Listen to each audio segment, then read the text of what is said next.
Students from the Hall School of Journalism and Communication recently had a chance to travel to Ireland, Scotland, England, and Wales as part of the Troy University Study Abroad program. HSJC Director Robin Taylor says study abroad is a great way for students to get an understanding of different areas around the world.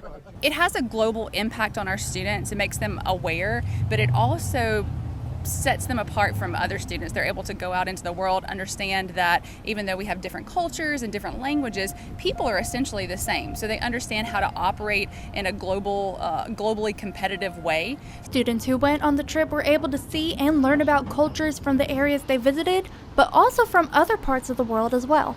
We had to interview people for our assignment, so I got to interview a lot of different kinds of people, and none of them were actually originally from London, and they were all from Denmark or maybe Scotland, and just places all over the world that weren't even really where we were. I've learned a lot about the culture of Ireland and England and Scotland, and I'm appreciating it more. Taylor wants students who went on the trip and those who stayed at home to know they can make a place in the world no matter where they came from. I think the most important thing is for students to understand that the world is a very big place and they can be a very big part of it. So we're in small town Alabama sometimes, but that doesn't mean that you can't go out and conquer the world. Journalism and communication students gathered on Thursday for the M. Stanton Evans Journalism Symposium.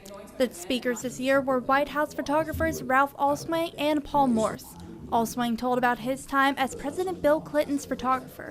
Being around certain emotional moments around loss and his ability to work with people was really impactful, like Make-A-Wish children and things like that. Morse reminisced on his time during 9/11 with President George Bush and the time he flew over New Orleans after Hurricane Katrina.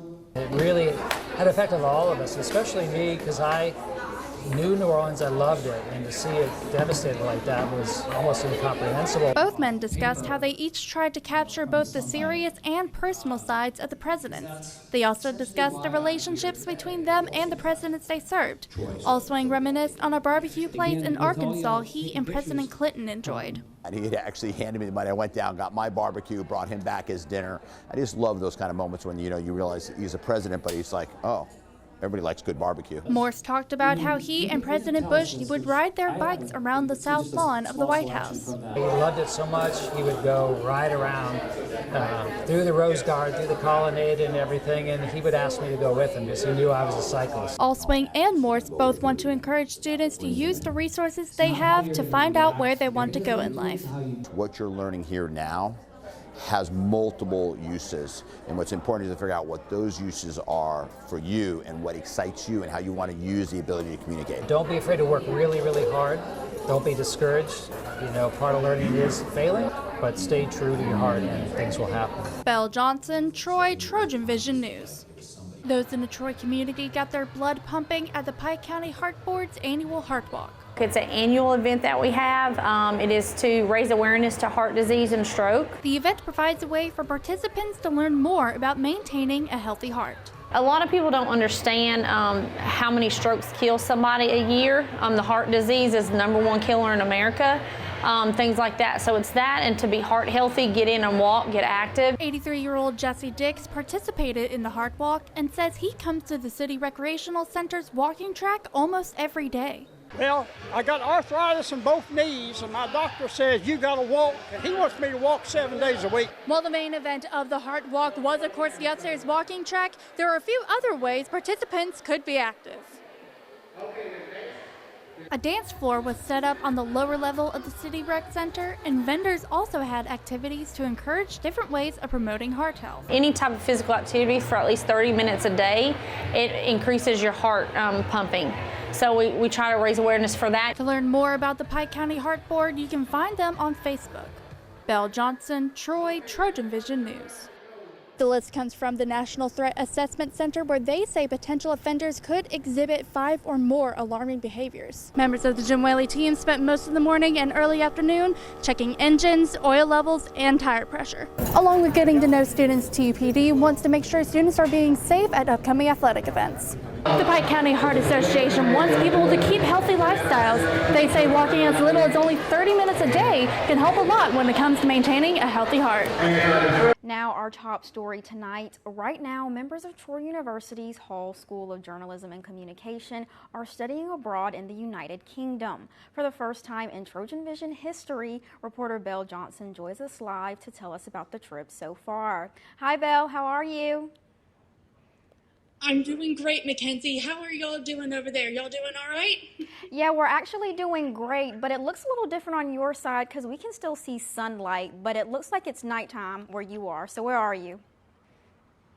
Exactly. Right now, I am in Dublin, Ireland. It is currently around 11 p.m. at night, about 6 hours ahead of where y'all are. And the sun just went down just about 30 minutes ago, around 10:30. Well, that sounds like a sleeping schedule I'm not willing to get on. But tell us about the traveling experience. What was it like to actually get there first? So I will admit the plane ride was a little rough. We were delayed for about 40 minutes because of a thunderstorm. But once we left Atlanta, it was smooth sailing from there. We flew all night and landed about 8:45 in the morning yesterday at the Dublin airport. After that, it was go from there. We had a bus tour once we landed that took us straight to St. Patrick's Cathedral, straight to our hotel, and then from there we just had adventures around the city.